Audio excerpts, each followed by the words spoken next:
बातमीपत्राच्या पहिल्या भागात आपलं स्वागत आणि आता बातम्या पाहूयात विस्तारानं। 8 ते 10 दिवसांच्या विश्रांतीनंतर पुन्हा सक्रिय होण्याचे संकेत मान्सूनने दिले आहेत।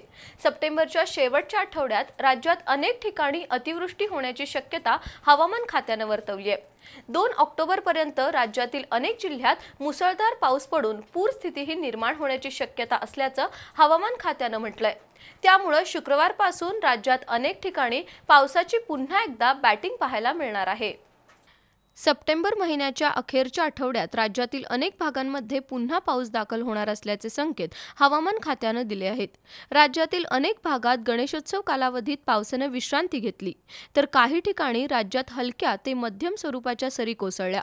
दरम्यान आता भारतीय हवामान खात्याने पुढील 5 दिवस राज्यात काही ठिकाणी हलक्या ते मध्यम स्वरूपाच्या पावसाच्या सरी कोसळतील असा अंदाज वर्तवलाय।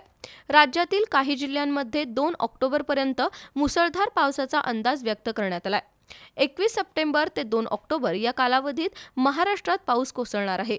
विदर्भ, उत्तर महाराष्ट्र आणि मराठवाड्यातील बहुतांश भागात पावसाची शक्यता आहे।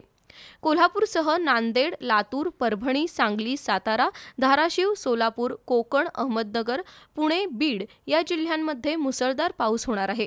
त्यामुळे नवरात्री आणि दसरा सणामध्येही वरुण राजा जोरदार हजेरी लावणार असल्याची शक्यता आहे।